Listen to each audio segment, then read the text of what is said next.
Mengapa Dajjal tidak disebutkan dalam Al-Quran? Kemunculan Dajjal menjadi satu dari sekian banyak tanda-tanda kiamat. Walau begitu, di dalam Al-Quran, Dajjal tidak disebutkan secara jelas. Fitnah Dajjal sangatlah besar, sampai-sampai para nabi memperingatkan umatnya mengenai keberadaan makhluk tersebut. Ibnu Umar radhiyallahu an berkata, kemudian Nabi Shallallahu Alaihi Wasallam berdiri di hadapan manusia, lalu memuji Allah. Dia satu-satunya yang paling berhak dipuji. Kemudian beliau menyebutkan masalah Ad-Dajjal dan bersabda, sungguh aku mengingatkan kalian tentangnya, dan tidak ada seorang nabi pun kecuali telah mengingatkan kaumnya tentang Dajjal itu. Sungguh, Nabi Nuh alaihi salam telah mengingatkan kaumnya. Akan tetapi aku katakan kepada kalian tentangnya yang para nabi sebelumku belum pernah mengatakannya, yaitu bahwa Ad-Dajjal itu a'war, buta sebelah matanya, dan sesungguhnya Allah tidaklah buta sebelah. Hadis riwayat Bukhari nomor 2829. Nabi Muhammad Sallallahu Alaihi Wasallam mengistilahkan Dajjal sebagai fitnah yang paling dahsyat sepanjang sejarah Bani Adam. Meskipun demikian, Al-Quran hanya memberikan satu informasi mengenai Dajjal, itu pun hanya samar-samar, tidak secara tegas mengatakan Dajjal. Namun Rasulullah Sallallahu Alaihi Wasallam banyak memberikan informasi melalui hadis beliau mengenai Al-Masih Ad-Dajjal ini. Mengapa Dajjal tidak disebutkan dalam Al-Quran? Apakah sebabnya? Mari kita simak videonya sampai habis agar kita paham.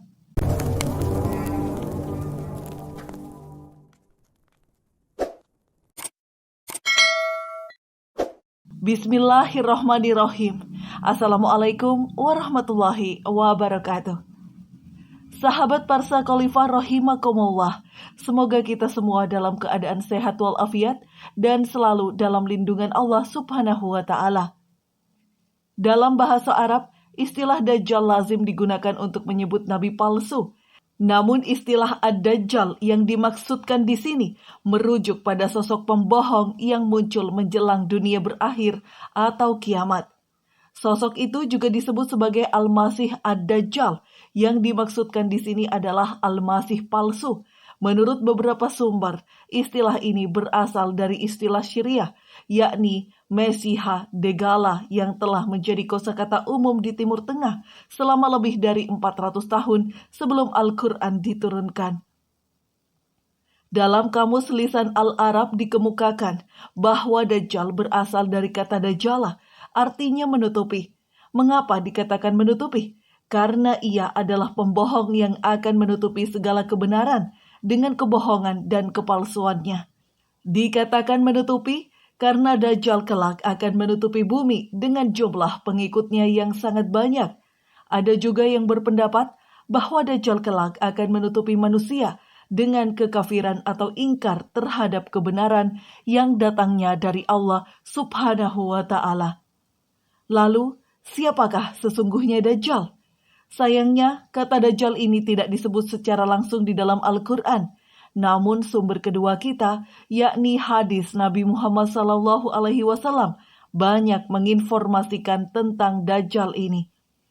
Mengapa Dajjal tidak disebut secara langsung di dalam Al-Quran?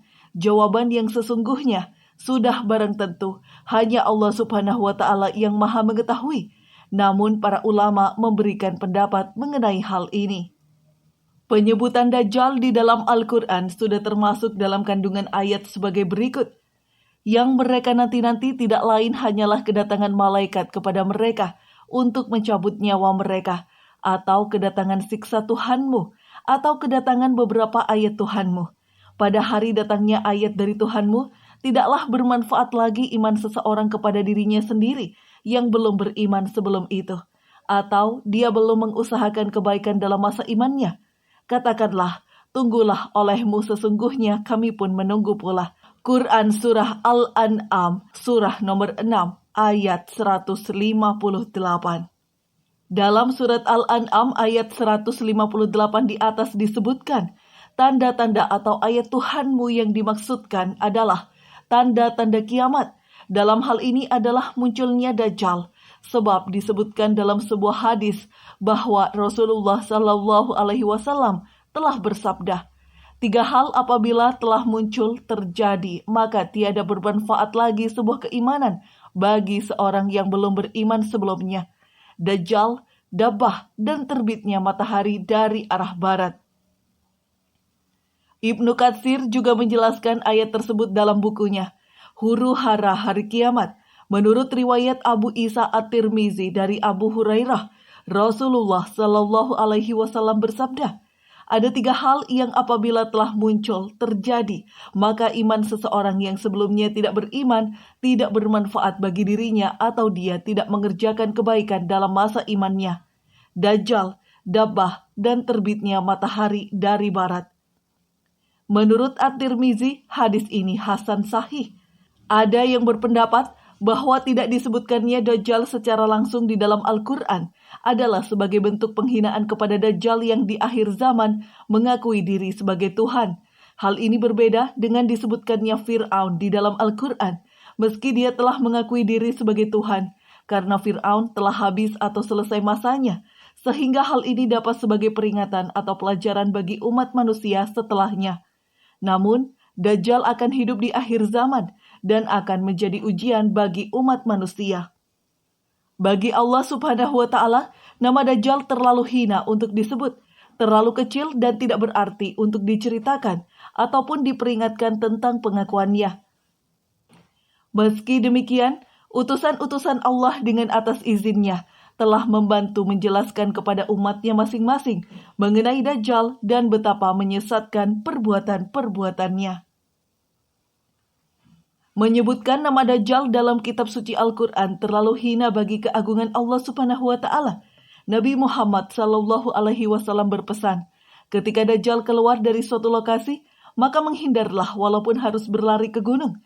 Tetapi jika bertemu dengannya, maka kuatkanlah iman kalian, meskipun harus dibunuh. Sebagaimana dalam hadis riwayat Ahmad, Rasulullah bersabda, siapa yang mendengar keberadaan Dajjal, hendaknya dia menjauh darinya. Sungguh demi Allah, ada seorang mendatanginya dalam keadaan dia mengira bahwasanya dia itu beriman. Namun pada akhirnya, dia malah menjadi pengikutnya disebabkan syubhat-syubhat yang dia Dajjal sampaikan. Senantiasa kita mohon agar dikuatkan dan terlindung dari fitnah Dajjal, sebagaimana Rasulullah Shallallahu Alaihi Wasallam ajarkan kepada umatnya. Berlindung dari gangguan Dajjal bisa dilakukan dengan memohon kepada Allah agar dilindungi dari fitnahnya. Hal tersebut diajarkan dalam hadis-hadis sahih yang diriwayatkan bahwa Rasulullah Shallallahu Alaihi Wasallam meminta perlindungan dari fitnah Dajjal dalam sholatnya. Ia juga meminta umatnya melakukan hal yang sama, yakni dengan berdoa. Allahumma inni a'udzubika min azabi jahannama wa min azabil qabri wa min fitnatil mahya wal mamati wa min syarri fitnatil masihid dajjal.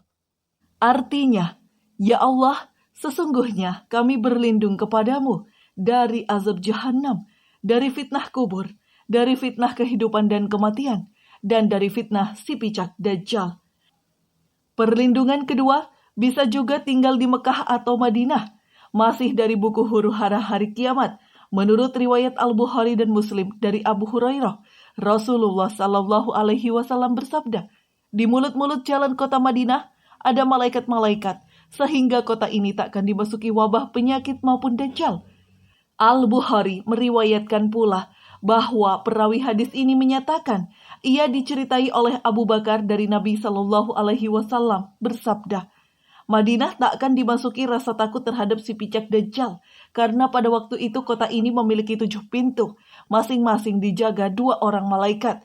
Hal ini dikarenakan kemuliaan kedua kota tersebut yang mana merupakan tanah haram dan aman dari gangguan Dajjal. Kemudian, perlindungan yang ketiga adalah dengan membaca atau menghafal bagian surat Al-Kahfi. Dari Abu Darda radhiyallahu an, bahwa Nabi Shallallahu Alaihi Wasallam bersabda, barang siapa yang menghafal 10 ayat dari bagian awal surat Al-Kahfi, niscaya dia akan terlindungi dari fitnah Dajjal. Dalam riwayat yang lain juga disebutkan Barang siapa membaca 10 ayat terakhir Al-Kahfi, ia akan dilindungi dari fitnah Dajjal. Dan barang siapa di antara kalian mendapati zamannya Dajjal, bacalah awal-awal surat Al-Kahfi. Sahabat Parsa Khalifah, untuk menonton cerita dan kisah menarik lainnya, silahkan subscribe channel kami. Like dan share bila kalian suka dengan video-video tersebut. Semoga bisa menjadi amal jariah untuk menambah pahala dan sekaligus melakukan syiar Islam. Terima kasih. Jazakumullah khairan kasiran. Subscribe, like and share bila kalian suka dengan video-video kami. Terima kasih.